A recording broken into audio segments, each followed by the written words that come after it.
ఇప్పుడు జరిగేది దండోపాయం. ఆయనకు ఒకటే చెప్తున్నాను, హమారా ఆంధ్రప్రదేశ్కి, ఎందుకంటే ఇందులో మాట్లాడుతున్నాను, ఇది వాళ్ళ దాకా వెళ్ళాలి.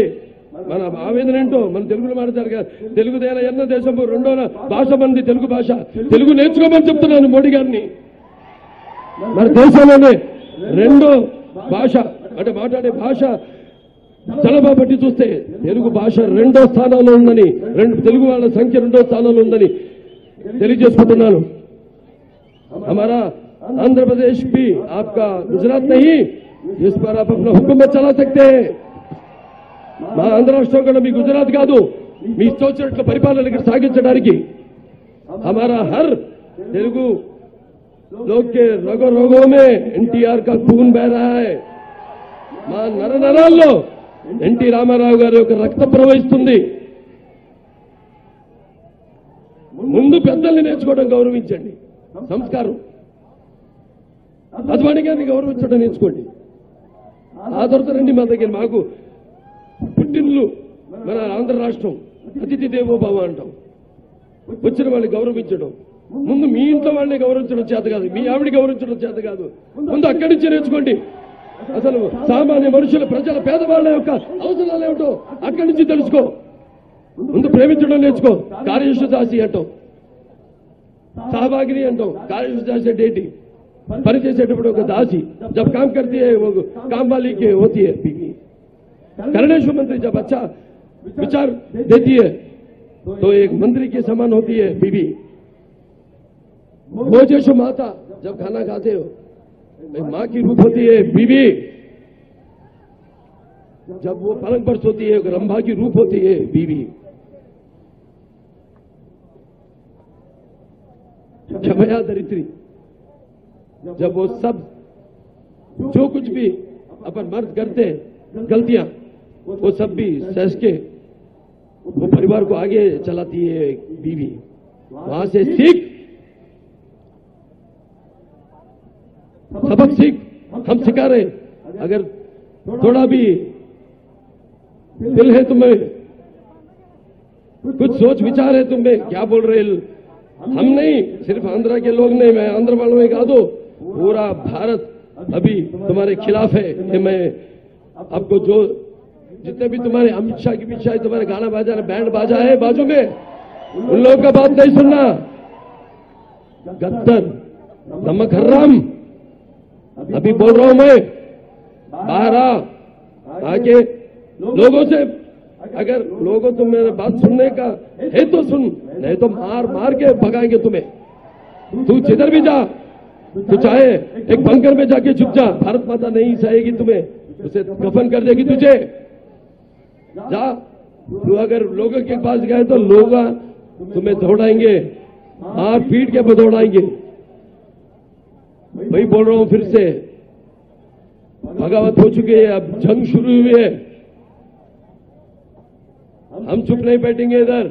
और जितना भी तुम पॉलिटिक्स चला रहे हो आंध्र प्रदेश में, ఎటువంటి నీచమైన రాజకీయాలు నడుపుతున్నాడంటే ఆంధ్ర రాష్ట్రంలో, तुम जानते हो तुम नहीं जीत सकते हो इधर. వాళ్ళకి తెలుసు మేము గెలవలేమని, ఒక్క సీటుకి గెలవలేరు నెక్స్ట్ ఎలక్షన్ లో. అప్పుడేమో 2 సీట్లు గెలిచారు ఒకప్పుడు. ఆ తర్వాత రామారావు గారు నేషనల్ ఫ్రంట్ చైర్మన్ గా ఉండి ఆయన ఈ పార్టీలన్నింటి, కాంగ్రెస్ ఇతర పార్టీలన్నింటి ఒక్క తాటిపై తీసుకొచ్చి ఆనాడు ఈనాడు ఉన్న ప్రభుత్వానికి కూడా భిక్ష పెట్టింది ఎన్టీ రామారావు గారు, చంద్రబాబు నాయుడు గారిని సభాముఖంగా నేను తెలియజేసుకుంటున్నాను. అటువంటి చరిత్ర మంది తెలుగు వారిది మాది. నువ్వేమో ఉత్తర భారతదేశం, దక్షిణ భారతదేశం, మన దేశంలో మన రాష్ట్రాలు, ప్రాంతాలు విభేదాలు పెడతావా? జలాల విషయంలో అయితేనేమి, నిధుల విషయంలో అయితేనేమి నీ ఇష్టం వచ్చినట్టు. ఇక్కడేమో నెక్స్ట్ ఒక్క సీట్ కూడా రాదు. ఛాలెంజ్. మా తెలుగు వాళ్ళంతా పిరిగి వాళ్ళు కాదు. మా తెలుగు వాళ్ళు ఒక నిర్వచనాన్ని ఇచ్చారు రాజకీయాలకి. విప్లవం అంటే ఏంటో స్వతంత్ర పోరాటం చూసాం, ఆ తర్వాత మన పోరాటాలు లేదు. ఇంతమంది ఇక్కడ కొంతమంది ఉన్నారు, నేను పుట్టలప్పటికీ చాలా మంది పుట్టలా ఇక్కడ, కానీ చూశారు. రామారావు గారు పార్టీ పెట్టిన తర్వాత ఆ ఉద్యమం ఏంటి, మన తెలుగువాడి వాడి వేడి ఏంటో ఒకసారి చూపించాం. మనం ఎప్పుడు మన అభివృద్ధి ఆకాంక్షించలేదు, దేశం కూడా బాగుండాలని. ఆనాడు దేశంలో కాంగ్రెస్ ఇతర ప్రభుత్వాల కోసం మనం పోరాటం సాగించాం. ఈనాడు ఇక్కడ చిల్లర రాజకీయాలు, ఎవరెవరితో ఉప్పుగంతులు వేషాలు వహిస్తూ వాళ్ళ సభ్యత్వానికి రాజీనామాలు చేసి నిరాహార దీక్షలంట. వాటికి వెనకాల ఎన్ని ప్యాకేజీలు ఉన్నాయో, ఎంత వాళ్ళ మధ్య అవగాహన అవలోకనం ఉందో మీకు అందరికీ తెలుసు.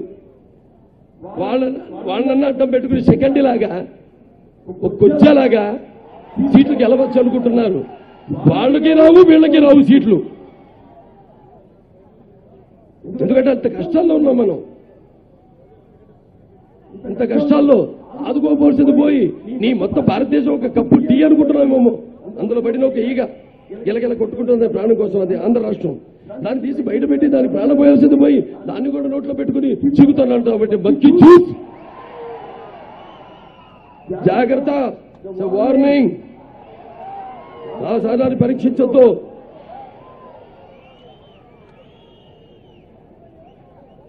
అవి పరీక్షించడం అంటే ఒకటి చెప్పానే, నీకు దండోపాయమే. ధైర్యం ఉంటే మీ మీటింగ్లో మీరు ఏం చెప్పుకుంటారో చెప్పుకోండి. మీరు చెప్పనిస్తే జనం కానీ మీకు కొడతారు. నేను రావడం జరిగింది. సో అలాగా అమ్మ మన దీంట్లో 2008లో ఏమీ ఆలోచించకుండా దూకాను. దూకిన తర్వాత నిజంగా నా అదృష్టం, ఎక్కడో 2000 ఓట్లో ఉన్న బాగేపల్లిలో నాకు 26,000 వరకు ఓట్లు వచ్చాయి. ఓడిపోయాను. గెలుపు ఓటములు మన చేతిలో లేదు. ఎందుకంటే నేను బాలయ్యబాబు చాలా సినిమాలు చేశాను. ఆయన మనసులో ఉన్నది ఒక్కొక్కసారి ఆవేశపూరితంగా మాట్లాడుతున్నప్పుడు ఒక్కొక్కసారి ఆయన ఓవర్ బోర్డ్ అవడం జరుగుతుంది. కానీ నేను చెప్పేది ఒకటే, తప్పకుండా వ్యక్తిగత దూషణ కన్నా, ఎందుకంటే ప్రత్యేక హోదా విషయంలో కూడా నేను చెప్పదలుచుకున్నాను. తప్పకుండా మోడీ గారు మనకు మంచి చేస్తారన్న నమ్మకం నాకు ఇప్పటికీ ఉంది. ఎందుకంటే చంద్రబాబు గారిది చాలా కష్టమైన పని, దృఢ సంకల్పం. ఎందుకంటే ఒక్క రోజులో మన తాజ్మహల్ కట్టలేదు, ఒక్క రోజులో మన రోమ్ మహానగరాన్ని నిర్మించలేదు. సో ఒక్క రోజులో మనకి భారత స్వాతంత్రం రాలేదు. సో అమరావతి అన్నది నిజంగా ఈరోజు అందరి కళ. అది ఏ పార్టీ అన్నదే నేను ఎప్పుడు బాధపడేది అదే. ప్రతిదాన్ని పొలిటికల్ చేయడం బాగాలేదు. మీరు చెప్పినట్టు నిజమైన బాధాకరమైన విషయం. బాలయ్యబాబు కూడా తప్పు దిద్దుకున్నారు అనుకుంటున్నాను. ఎందుకంటే నేను మాటల్లో నేనేం దూషించలేదు అన్నారు, కానీ ఆయనకు ఆవేశం ఎక్కువ. ఆ ఆవేశం ఒక్కొక్కసారి తెలియకుండా, విత్ ఆల్ రెస్పెక్ట్ బాలయ్యబాబు మాట్లాడింది తప్పకుండా ప్రైమ్ మినిస్టర్ని, ఆయన ఆఫీస్కైనా మనం రెస్పెక్ట్ ఇవ్వాలి. వ్యక్తిగతంగా ఎవరిని మనం దూషించకూడదు అనేది నా విశ్వాసం. సో ఒక విధంగా సాటి నటుడిగా నేను ప్రైమ్ మినిస్టర్ గారికి క్షమాపణ అడుగుతున్నాను. తప్పకుండా ఆంధ్రప్రదేశ్కి, ముఖ్యంగా స్వర్ణాంధ్రప్రదేశ్కి న్యాయం జరుగుతున్న నమ్మకం నాకుంది. ఇంకో 1 year మోడీ గారు ఉంటారు, ఆ తర్వాత కూడా ఆయనే ఉంటారు. తప్పకుండా ఆంధ్రప్రదేశ్కి న్యాయం జరగాలి. నేను కూడా ఆ ప్రత్యేక హోదా కోసం మోడీ గారిని కాళ్ళైనా పట్టుకుంటా, మన ఆంధ్రాకి న్యాయం జరగాలి. ఏంటండి, వీడియో నచ్చిందా? అయితే ఓ లైక్ వేసుకోండి, లేదంటే ఓ కామెంట్ చేయండి. ఎప్పటికప్పుడు మా వీడియోస్ చూడాలంటే సబ్స్క్రైబ్ చేసుకోండి.